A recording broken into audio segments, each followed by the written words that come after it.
you go.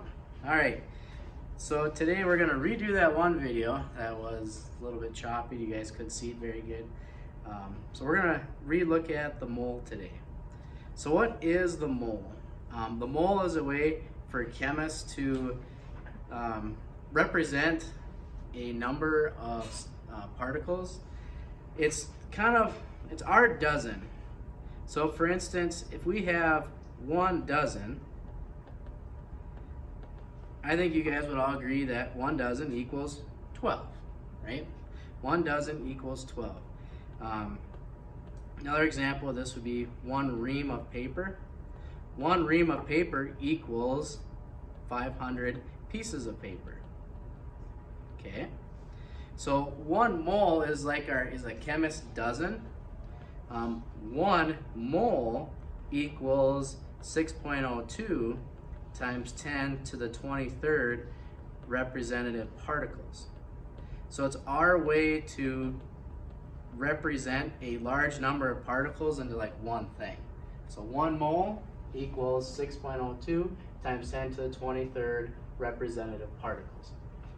1 dozen equals 12. So if you have a mole of something, you have 6.02 times 10 to the 23rd of it.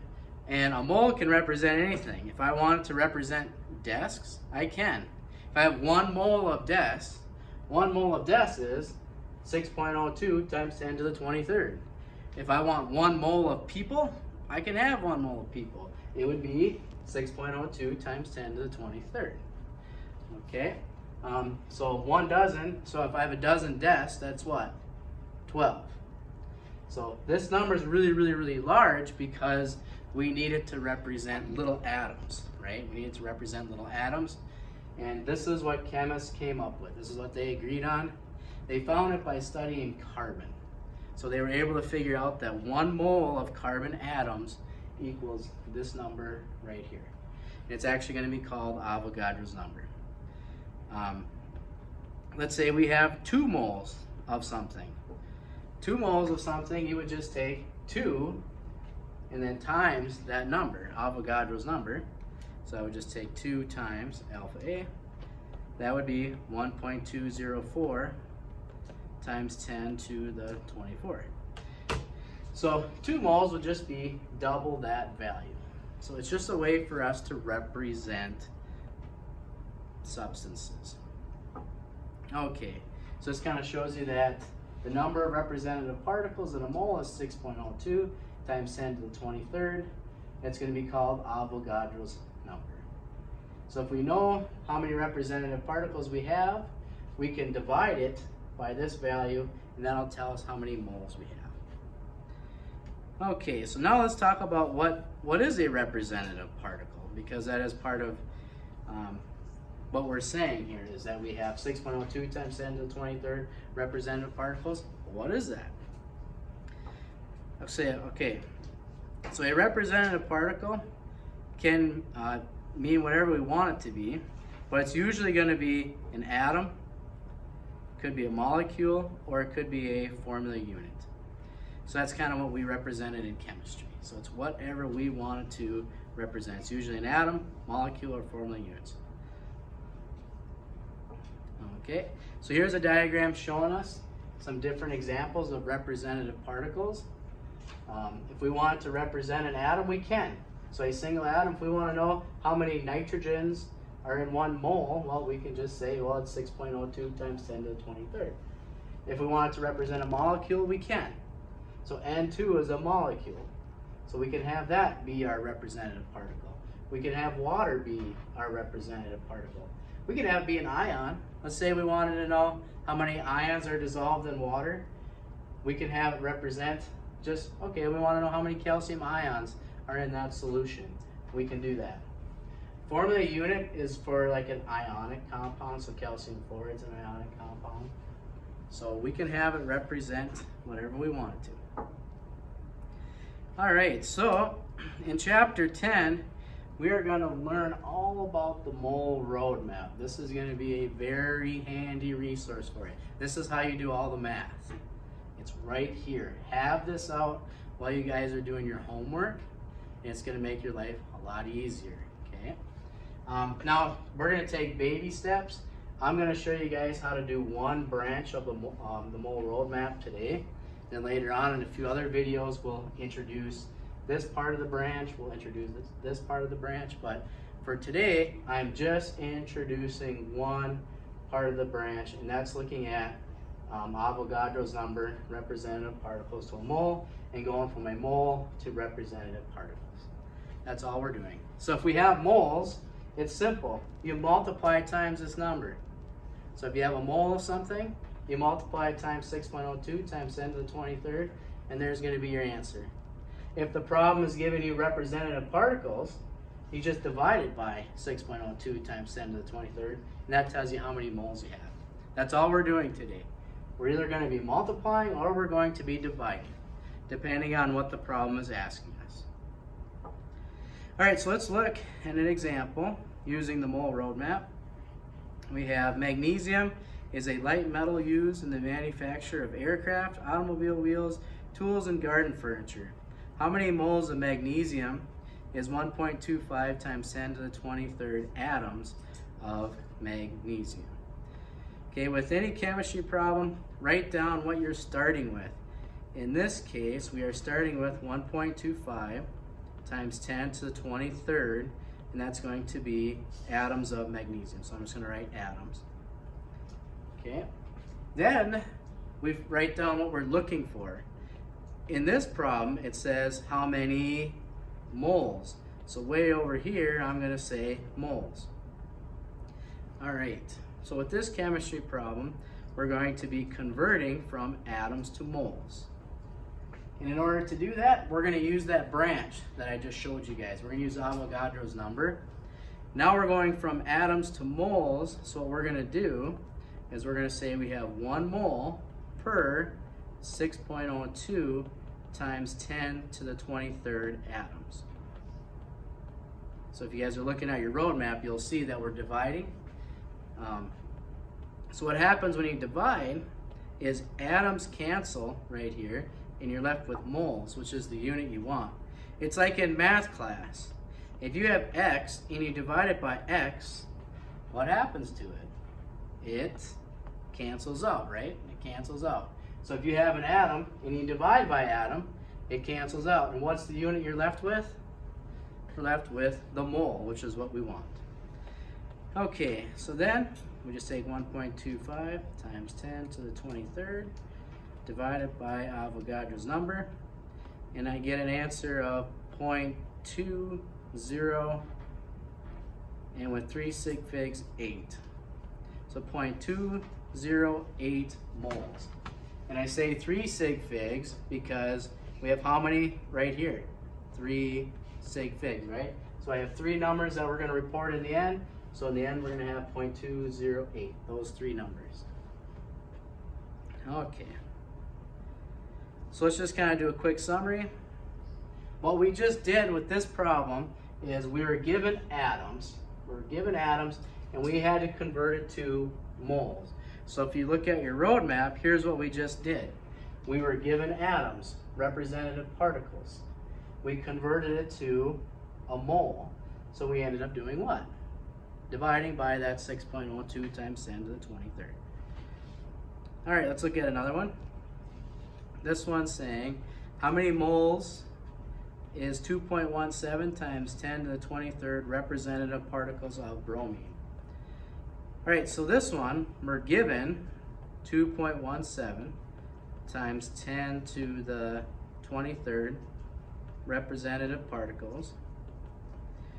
And we're trying to find how many moles. So over here, we'll put moles. All right, so we have to do our dimensional analysis. In this case, we're going to want 1 mole on top, and then on the bottom, we're going to want 6.02 times 10 to the 23rd representative particles. So in this case, this cancels, right? Representative particle divided by a representative particle cancels, and we are left with a mole. So then, just plug that into your calculator. 2.17 times 10 to the 23rd. Divide that by Avogadro's number. and I get an answer of 0.36. And that wouldn't be right because I have to include 3 sig figs, so I have to say 0.360. I have to include that extra 0. So when you guys are plugging your answers into Schoology, make sure you guys are using the correct number of significant figures. So let's try another one. So this one's saying how many moles is 2.18 or 2.80 times 10 to the 24th atoms of silicone. So write down what you're starting with, 2.80 times 10 to the 24th atoms. That's what we're starting with. We're trying to figure out how many moles. So over here, put moles. That's what we need to get in the end. This is going to be a one-step conversion.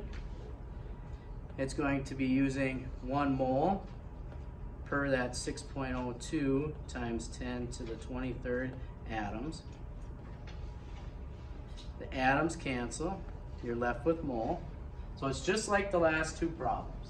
It's 2.8 times 10 to the 24th divided by alpha A. And I get a value of 4.65. So 4.65 moles. And that is rounded to 3 sig figs, which is what we need to plug into Schoology. All right, so let's just do a quick recap again. Those 3 problems, we're looking at converting a representative particle to a what? To a mole. So basically what you do is you're going to take your representative particle divided by Avogadro's number. That's going to give you guys a mole. This one's the same thing, so I'm just going to skip over this problem. And I'm going to skip over this problem as well because it's just dividing it by Avogadro's number. So just divide it by 6.02 times 10 to the 23rd. All right, so now let's look at problems where we're going to be given the amount of moles and we want to figure out the number of representative particles. So this is that other part of the branch. So you're going to take the moles that you're given and actually multiply it times Avogadro's number. So this is looking at going the other way. Okay, so let's look at a sample problem. We have propane is used for cooking and heating. How many atoms are in 2.12 moles of propane? This was kind of crazy. We know we have 2.12 moles of propane. We can figure out how many atoms are in there by just doing this little sample calculation. Here's how we do it. So we're starting with 2.12 moles of propane, C3H8. That's what we're starting with. We're trying to figure out how many what? Atoms. So over here, I'm going to say atoms. I know this is going to be a 2-step conversion problem, so I'm going to put down 2 sets of parentheses. Okay, so step 1, we have moles. We need to get it to the number of representative particles. We're going to use Avogadro's number to do that. So times 10 to the 23rd. This is going to be molecules per 1 mole. So the mole cancels out. And at this step, we have molecules. So that's how many molecules of propane we have. The question's not asking us to answer how many molecules. It's asking us to figure out how many what? Atoms. So what we have to do one more step. We have 3 carbons and 8 hydrogens. So we're going to have 11 atoms per 1 molecule. And I'll stop and let you guys think about that for a second. We have 11 atoms per 1 molecule of propane. Hopefully that makes sense, right? If we have one of these, we're going to have, well, 3 plus 8. We're going to have 11 total atoms per 1 molecule. So that's what we're going to use for that final conversion factor. So we're going to go 11 atoms per 1 molecule. When you take a molecule, divide it by the molecule, cancels out, what are we left with? We're left with atoms. So then, if we're plugging this into our calculator, I know in the past it's been kind of confusing when do I multiply and when I divide. If the number's on top, you multiply. So in this case, 2.12 multiply times Avogadro's number, and then you multiply it times 11, and then you're done. So we're going to go 2.12 times Avogadro's number times 11, and I'm going to get an answer of 1.40 times 10 to the 25th atoms, which is kind of cool. So if I have 2.12 moles of propane, I have 1.40 times 10 to the 25th atoms of propane in that amount. So that's kind of cool. It's 3 sig figs. I want to talk about this because a student had a question on this on the homework. The 11 atoms, that's going to be an exact count. So this number 11 has infinite significant figures, so we don't have to worry about it. We have 3 sig figs here, so our answer in the end needs to have 3 sig figs. I know 11 has 2 in it, but it's infinite. So we can kind of ignore that when we're considering sig figs. All right, let's look at another one.